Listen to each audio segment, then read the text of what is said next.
الحمد لله الحمد لله الذي أنار الوجود بطلعة خير موجود، صاحب الكرم والجود، المبعوث رحمة للوجود،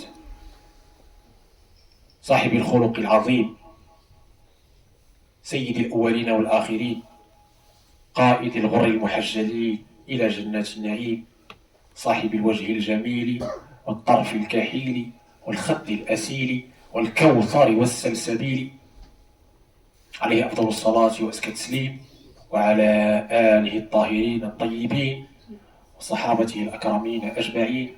أما بعد، أيها المؤمنون، يقول عز من قائل بعد أعوذ بالله من الشيطان الرجيم: ومن يؤت الحكمة فقد أوتي خيرا كثيرا. Mes chers frères, mes chères sœurs, Allah tabaraka wa ta'ala dans le Coran nous dit: et celui qui a reçu la sagesse, eh bien, il a reçu un bien immense. أحبتنا في الله، نسترشق وإياكم اليوم نفحات من تجليات اسم الله الحكيم. Nous abreuvons aujourd'hui de quelques brises, de quelques manifestations, de quelques implications du nom d'Allah, parmi les bons noms d'Allah, par lesquels il s'est lui-même qualifié, Al-Hakim. Al-Hakim, le sage. Donc vous avez entendu avec nous que Allah tabaraka wa ta'ala met en avant la sagesse. Qu'est-ce que c'est que cette sagesse? Et quelle implication dans la vie de tous les jours de cette sagesse? أحبتنا في الله، العلماء العاملون حينما يفسرون كلام الله واسماء الله بطبيعة الحال لا يفسرونها من هواء انفسهم. وكنأكد أن كلام الله كلام رسول الله صلى الله عليه وسلم ما يمكنش نتعاملوا معاه بحال اللي كنتعاملوا مع أي كلام، لابد له من علم كابر عن كابر إلى رسول الله صلى الله عليه وسلم الذي أنزل عليه. Donc j'insiste ici sur un point important, comme j'ai toujours insisté: la parole d'Allah, la parole de son prophète n'est pas comme n'importe quelle parole. On ne peut pas se comporter avec elle comme si c'était une parole de n'importe quel humain sur cette terre. C'est une parole sacrée, ne peut pas être interprétée par n'importe qui. Ce sont les savants qui en détiennent les clés et les secrets, puisqu'ils l'ont hérité par une chaîne ininterrompue du prophète sallallahu alayhi wa sallam, sur laquelle elle a été révélée. Ces paroles sublimes, ces paroles sages. Très bien. ولما قبل كل شيء الله تبارك وتعالى الحكيم قال العلماء: تتجلى حكمته في بديع خلقه، في بديع صنعه. الشمس ينبغي لها أن تدرك القمر ولا الليل سابق النهار وكل في فلك يسبحون. Tout d'abord, les savants nous disent, Allah tabaraka wa ta'ala, qui s'est qualifié lui-même par Al-Hakim, le sage, la première manifestation de cette sagesse sublime, c'est d'abord cette création magnifique autour de vous. Allah nous rappelle comment l'orbite du Soleil ne va pas rentrer en intersection, en collision avec les autres orbites. L'évolution, nous dit le Coran, du Soleil n'atteint pas ne va pas rentrer en collision avec l'orbite de la Lune, par exemple.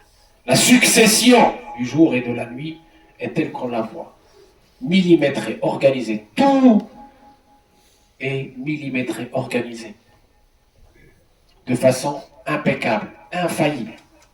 Aucune erreur n'est possible. Les scientifiques nous rappellent que si le soleil se détournait de son orbite, descendait de son orbite de quelques millimètres, la Terre serait brûlée. Et je vais vous faire remarquer que ça fait des millions d'années que ce soleil est créé. Jamais il n'a dévié. Jamais il a eu un retard quelconque. فسبحان البديع سبحان الحكيم هذا خلق الله فأروني ماذا خلق الذين من دونه وفي أنفسكم أفلا تبصرون سنريهم آياتنا في الآفاق وفي أنفسهم حتى يتبين لهم أنه الحق.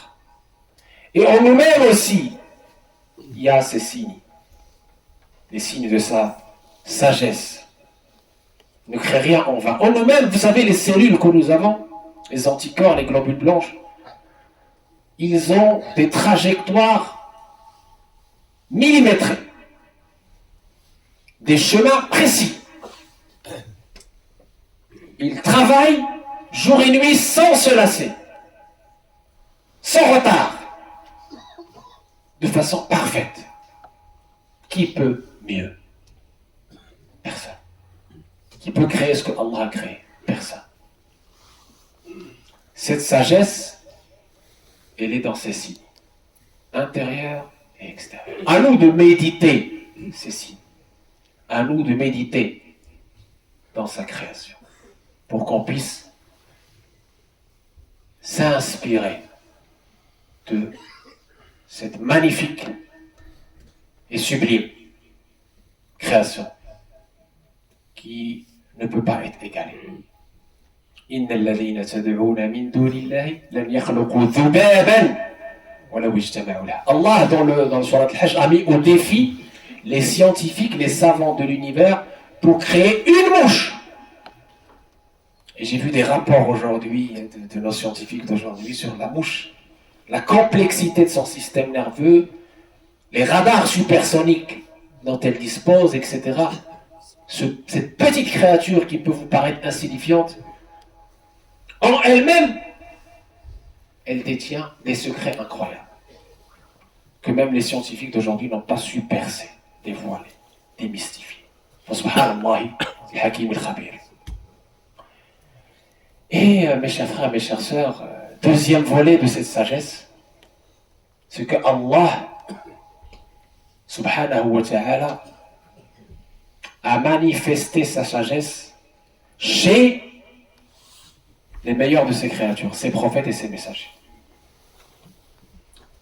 auxquels il a octroyé, donné, gratifié par la sagesse. وأنزل الله عليك الكتاب والحكمة وعلمك ما لم تكن تعلم وكان فضل الله عليك عظيم.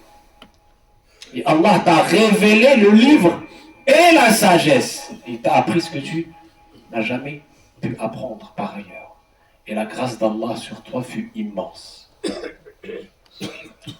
Allah tabaraka wa ta'ala a envoyé ses prophètes par trois fonctions, nous les avons rappelées: le livre,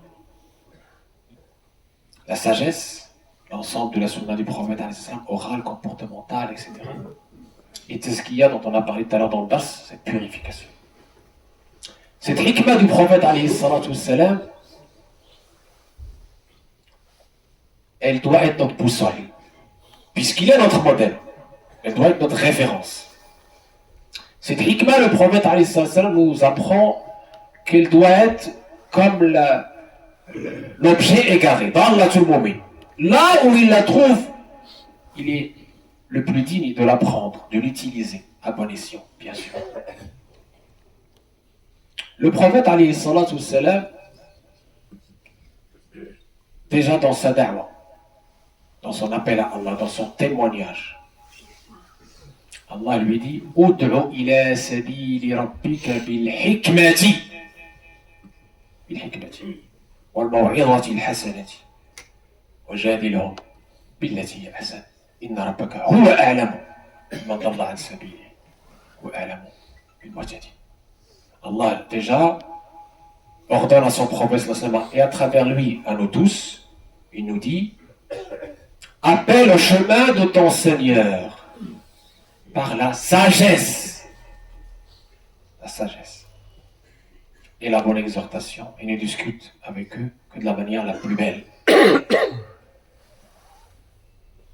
Car c'est ton Seigneur qui connaît le mieux celui qui a été guidé et celui qui est égaré de son chemin. Mes chers frères, mes chères sœurs, le prophète alayhi salatu salam a fait preuve de sagesse, de douceur, de bienveillance. Il nous a ordonné de faire de même. Bashiru wa la tunfiru, yassiru wa la tuyassiru.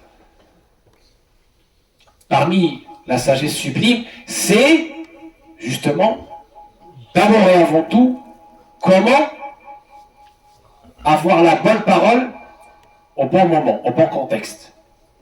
Parmi les définitions de la sagesse, c'est ça. Hikma, تقول القول الحكيم الجميل المعروف المؤثر إيجابا بطبيعة الحال في الموضع المناسب في المكان المناسب حتى يؤتي أكله وثمرته. Parce que le but de ta parole, mon cher frère, ma chère sœur, c'est pas de d'exposer ta science, c'est pas l'orgueil, moi je sais, c'est pas un combat de coq, c'est pas un combat d'ego.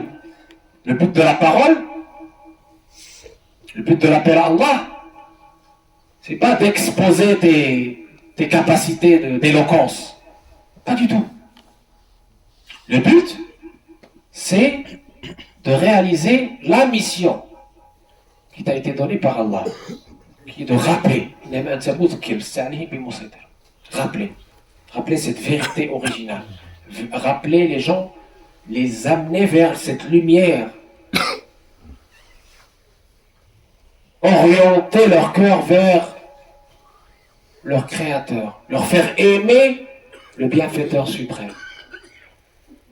C'est ça le but de ta parole, de ton comportement, de ta vie.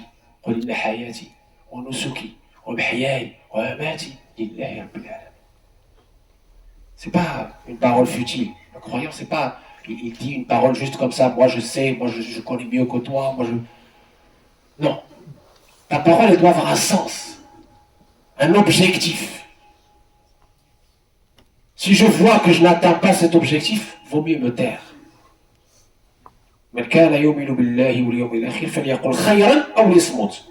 Celui qui croit en Allah au jour dernier, qu'il dise du bien ou qu'il se taise. Nos savants disent, la sagesse, c'est savoir se taire. Savoir se taire, le silence sage, quand la parole est gênante, dérangeante, blessante. Comment privilégier le silence à la parole?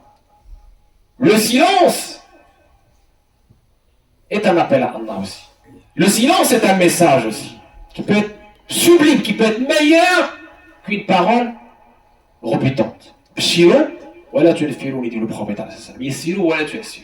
Annoncer la bonne nouvelle, ne rebutez pas les gens. Facilitez et ne créez pas la difficulté.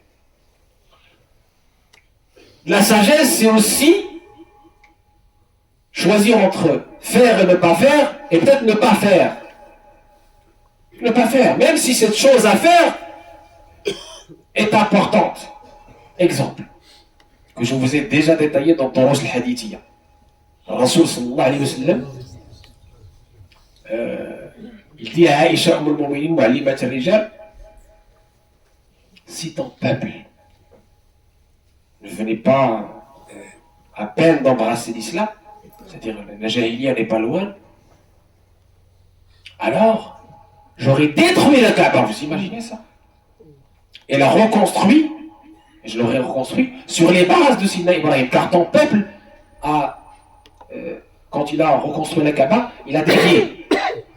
C'est Quraysh, ils ont dévié. Le prophète, dans ce hadith authentique, il nous apprend beaucoup de choses. J'ai déjà détaillé ce hadith, mais juste un petit point très important de sagesse dans ce hadith. Cette la prévention de l'inconvénient. Le prophète a préféré ne pas faire quelque chose qui est utile, importante, légitime, la reconstruction de la Kaaba par révélation d'Allah, sur les bases de son père Ibrahim. C'est légitime. C'est même un devoir de le faire. Mais le prophète ne l'a pas fait. Pourquoi? Pour éviter un grand mal, qui est que les Quraysh soient détournés de la religion d'Allah et retournent dans l'adoration des idoles. Il a priorisé Muazana. C'est ça la sagesse. Quelle belle sagesse du prophète qui nous apprend. Magnifique. Il a préféré ne pas faire quelque chose de tout à fait légitime pour quelque chose de beaucoup plus important qui est Tawhid, qui est de préserver ce Tawhid, préserver cette unité qu'il a créée entre les tribus arabes grâce à l'amour d'Allah et l'amour de son prophète sallallahu alayhi wa sallam. أقول ما تسمعون نسأل الله تبارك وتعالى أن يرزقنا الحكمة حالا ومقالا وعملا وآخر دعوانا الحمد لله رب العالمين. الحمد لله الواحد بلا عدد، الحمد لله رافع السماء بلا عمد، الحمد لله لم يولد ولم يلد، والصلاة والسلام على المبعوث بالرشد وآله وصحبه وسلم. أحبتنا في الله، قلت الحكمة من الحكمة القول الصواب المناسب في الموضع المناسب في المكان المناسب، لأن الغرض من هذا القول ليس الزهو أو الكبر أو الانتصار للنفس، وإنما الغرض من هذا القول هو طاعة الله عز وجل. طاعة الله عز وجل. لا خير في كثير من نجواهم إلا من أمر بصدقة أو معروف أو إصلاح بين الناس، ومن يفعل ذلك ابتغاء مرضات الله فسوف نؤتيه أجرا عظيما. Le but de ta parole, ou de ta non-parole, ton action ou ta non-action, ça doit être toujours Allah tabaraka wa ta'ala. C'est pour ça qu'il faut réfléchir à l'impact de ce que tu dis, de ce que tu ne dis pas. Quand est-ce que le silence est d'or? Quand la parole est d'argent. Réfléchir aussi à ce que tu fais, que tu ne fais pas. Le croyant ne se précipite pas. La sagesse, c'est de savoir peser chaque mot, chaque acte, ou même chaque absence de mot ou absence d'acte, dans toutes les situations. Juste pour l'anecdote et pour qu'on puisse être un petit peu dans la pratique, combien de personnes ont été rebutées par la non-sagesse, le manque de sagesse de nos frères et sœurs. Une fois, je me rappelle, j'ai reçu un frère qui venait d'embrasser l'islam et qui me disait, moi j'hésite beaucoup parce que hier j'étais tout content, j'étais dans une mosquée, j'ai fait ma première prière, j'ai senti un apaisement, mais là je veux partir de tout ça parce que je me sens un peu, enfin c'est très difficile l'islam. Je dis pourquoi c'est très difficile l'islam? Qu'est-ce qui s'est passé? Tu as rencontré qui? Qu'est-ce que tu as vu? Etc. Bon. Et il me dit, Cheikh, moi il y a quelqu'un hier dans la mosquée qui m'a dit je ne peux pas être un bon musulman si je ne suis pas circoncis. Ah, il a 60 ans, je suis désolé, enfin, la circoncision c'est une sunna, c'est pas une obligation. Comment tu peux détruire la aqidah de cette personne pour une sunna? Ce que je vous ai raconté, le hadith tout à l'heure, c'est exactement la même chose. Qu'est-ce que c'est que cette da'wah? Déjà, pourquoi tu parles à ces gens-là alors qu'ils n'ont pas la science ni la sagesse? Subhanallah, c'est un petit exemple parmi d'autres. On rebute les gens sans le savoir, en croyant dire du bien, faire de la da'wah. Ça, c'est pas de la da'wah. Tu es en train de faire les gens. Tu es en train de privilégier une sunna sur un pilier qui est tawhid. Subhanallah. Donc il faut faire attention à ce qu'on fait, à ce qu'on dit. Chaque mot pèse. Chaque mot a des lourdes conséquences. Tu ne veux pas être la cause du rejet de quelqu'un de cette belle religion. Non, on est d'accord. Et un petit exemple pour terminer. Une fois j'ai été invité à un mariage et il y a quelqu'un qui avait une très belle voix. On lui a demandé de psalmodier, un verset coranique pour la baraka de ce mariage. Et qu'est-ce qu'il lit?